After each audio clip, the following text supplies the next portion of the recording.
During the crisis of the late Middle Ages, there were several events that caused the instability of much of Western Europe. As one would expect, this led to revolts and eventually wars. One of the biggest disputes during this period revolved around the claim to the French throne between the English House of Plantagenet and the French House of Valois. Both the English monarchs and the French monarchs were eager to expand and maintain their dominance over Western Europe. What followed was a harrowing war that plagued Western Europe for over a century. This was the war that would determine the destiny of France and England for several centuries. We're of course talking about the 100 Years' War. This was the war that lasted between 1337 and 1453, a total of 116 years, and of course we've covered other battles from it before on this channel. The conflict that led to this harrowing war began in 1066 when the Duke of Normandy, known as William the Conqueror, later began his conquest of England. 300 years later, there would be a series of battles between the kingdoms of England and France as a result of this subjugation. It was a series of battles to ultimately dominate Western Europe. This is what we now remember as the 100 Years' War. You see, the English royal family did have a bit of French in them. The family had Norman origins. As a result, English monarchs owned land in France and had the titles that came with that. As one can imagine, these land possessions eventually led to battles between the monarchs. By the year 1337, Philip VI declared that Edward III had given up his right to own Guion, a province in southern France. Naturally, Edward III wasn't too pleased about this, and he wanted to renew his claim to the French throne. This was the inevitable beginning of the 100 Years' War, and among the many episodes between the English and the French monarchs that perpetrated this war, one of the most famous events was the Siege of Orleans, and that's the focus of today's video.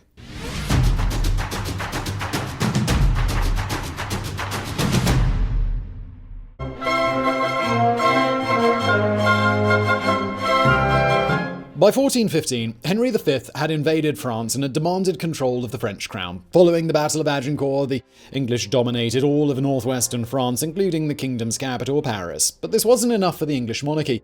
They were determined to rule all of France. One of the places that remained free of English rule was the city of Orleans, which was protected by the Loire River. But the people of Orleans wouldn't be able to live in peace for long, as the English forces were determined to capture the city. The city was one of the most prosperous in the land. It was also a strategic point by the Loire River, and it had proximity to Paris. Simply put, it was too valuable for the English to ignore. On October the 12th, 1428, the city of Orleans in France was surrounded by English forces. They were fierce, and they managed to take over the territory without much resistance from the French. By October the 23rd, they managed to run the French defense entirely out of Orleans. During these battles, the Earl of Salisbury, leading the battle, was wounded, and soon the Earl of Suffolk took his place.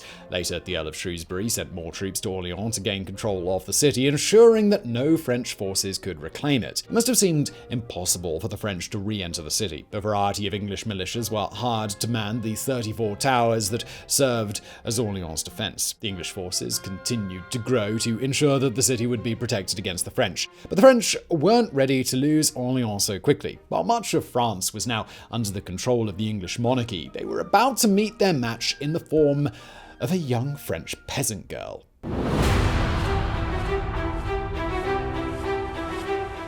Around 1412, a girl was born in a small village in the Meuse Valley called Domremy. Her father was a peasant farmer who owned a bit of land. While born into humble beginnings, her fate promised her a name that would be remembered by historians for centuries to come. The young girl was, of course, Joan of Arc. Joan was born during the 100 Years' War, so the conflict between England and France was just a part of her childhood. Before we look more into how this young girl became a leader to fight against the English forces, one must look further into the context of her life. While the village was under French rule, there were rising fears of an attack from English forces. Fighting against this encroachment would become Joan's life purpose. Around the time of Joan's birth, the French king, Charles VI, was deemed unfit to rule. He was suffering from a mental illness and had to step down. This led to a vicious rivalry between the Duke of Orleans, Louis I, and his cousin John the Fearless, who was the Duke of Burgundy. Both dukes argued about how France should be ruled and who should have guardianship over the royal children. Eventually, the Duke of Orleans was assassinated on the orders of the Duke of Burgundy. The assassination led to a fractured France. The infighting among the French people presented an opportunity to the English. France was in a vulnerable state, and this was the perfect time for the English to seize more land. Eventually, Charles of Orleans, the son of Louis I, was put in charge of ruling over Orleans. It was during Joan's childhood that the Siege of Orleans took place. Joan grew up watching her country rapidly being dominated by the English forces. Most of the people in her native village and the surrounding areas were loyal to the French crown and had no desire to be subjugated by the English royals. The 100 Years' War and its seemingly endless battles were making their way to the region of France where Joan lived. Joan of Arc later testified that she saw visions of St. Michael while roaming around her father's garden and continued to have similar visions about him later. By the time she was 16, these visions convinced her to take action. It was 1428 when the English began encroaching on the city of Orleans, ready to capture it. Joan's visions were now telling her that she had to leave her village and head to Orleans. She made her way to the town of Vaucouleurs to meet the garrison commander, Robert de Baudricourt. She requested him to provide her with an armed escort who would travel with her. While he dismissed her, likely because of her age and the fact that women weren't expected to engage in combat, she continued to persist. While she couldn't convince Baudricourt on her own, she won the sympathies of two of his soldiers. These two soldiers, Jean de Metz and Bertrand de Poulengy, convinced Baudricourt to provide Joan with a small entourage of soldiers to accompany her. It was around this time that she adopted the name Joan the Maid. It was also during this time that she decided to dress as a man to protect her from the opposing armies.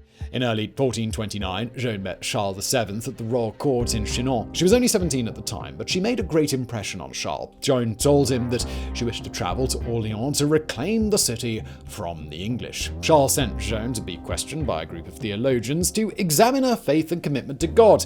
They confirmed that Joan would be ideal to lead an army into battle. The reason for their confidence was because Joan was a virgin. It was believed that a woman who wasn't a virgin had been sent by Satan. In contrast, one who was a virgin had been sent by God.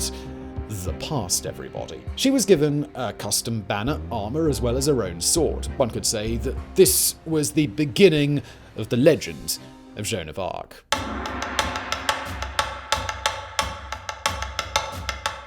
On April the 27th, 1429, Joan set out to Orleans with a small and fierce army provided by Charles VII. The city had been under siege for 7 months, and Joan was determined that it wouldn't remain under siege for much longer. On the western side of the city, French troops attacked the English. This gave Joan and her troops the opportunity to enter the city from the eastern gates without having to face the opposing troops for the time being. By early May, Joan of Arc had gained a reputation among the French resistance. She had led many offences and proved herself to be a formidable leader.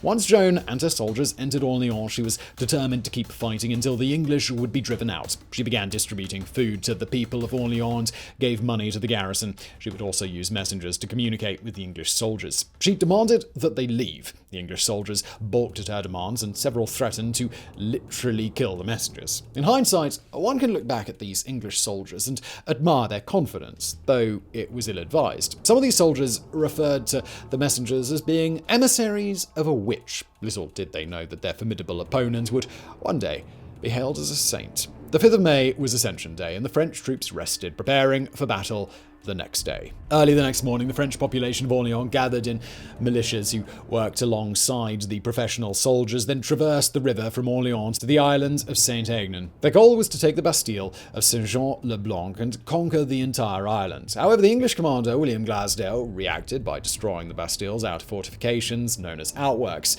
Next, there was an attack led by the French on La Hire de Boulevard, an English strongpoint. More English troops came as reinforcements from the Bastille of Saint-Prive. The French soldiers realized they were no match for the reinforcements. It was time to retreat, at least for now. As they retreated, the English wanted to finish the French off for good, but they soon retreated as well. And what made them do this? Well, according to legend, Joan of Arc rallied her soldiers and exclaimed in the name of God at the English troops. The French troops marched forward feeling confident of their impending victory, and this gave them pause, and they soon retreated. Just before the day ended, French troops attacked the monastery Les Augustins and captured it. Joan was injured on May the 7th from being struck by an arrow, but she managed to heal and continued to lead the troops. The French attacked the fort of Les Tourelles, and Joan had proclaimed that when her banner touched the fort, it would now belong to the French. By the 8th of May, the siege of Orleans ended, and the surviving English troops retreated.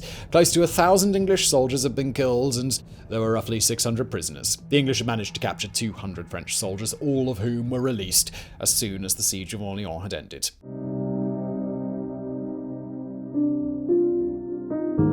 The The Siege of Orleans was one of the biggest victories for the French. As such, when the siege ended, the English considered it to be a harrowing defeat, and they were furious. There was an attempt to reclaim Orleans once again. Joan had marched on, but many of her troops stayed back, knowing that the English would seek revenge. They did indeed attempt to reclaim Orleans, but to no avail. Many volunteers joined professional soldiers to fight the English as they tried to attempt another siege. Within a span of a few days in June, there were the battles of Jargeau, Meung, Beaugency, and Patay. The French managed to win these battles, and Orleans and much of France would remain safe from English control. These 4 battles were part of the Loire campaign launched by Joan of Arc. Following these victories, the French soldiers marched with Joan toward the city of Rheims to attend the coronation of Charles VII.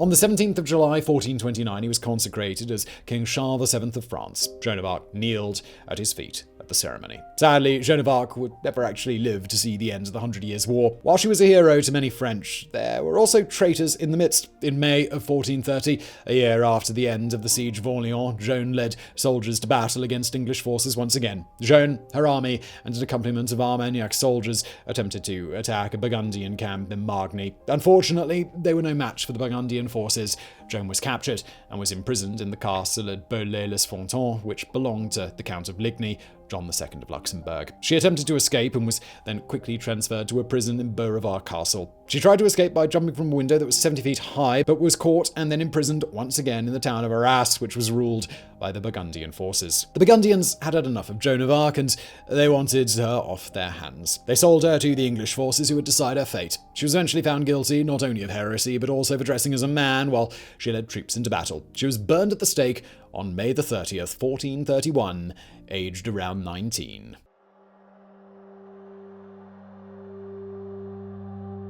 The 100 Years' War was a harrowing war for both England and France. For over a century, there were various battles, all tied to the dominion of warring monarchies wanting greater control and power in Western Europe. For the French, the Siege of Orleans was a turning point in the 100 Years' War. While it would still be a few more decades until the war came to an end, it was at this point that the French knew they had to fight fiercely to reclaim their lands. Today, the city of Orleans is a bustling metropolis, still one of France's most famous cities. While it's undergone a lot of modernization, it still has remnants of the past. It's the home to the House of Joan of Arc, which is where Joan stayed during the recapture of Orleans. Each year, on the 8th of May, the city celebrates the lifting of the siege as well as Victory Day in Europe. Of course, the animosity between England and France has now died down, yet looking back, the peoples of England and France must have wondered if they'd ever live in a time without constant warring. The desire to expand one's territory and build empires has been prevalent throughout human history. As such, even in times of peace, one must keep an eye out for a potential siege. So I hope you enjoyed today's video. If you did enjoy, please do also check out another battle we've covered from the 100 Years' War called the Battle of Crécy, which I'll link to on the screen now. And thank you for watching.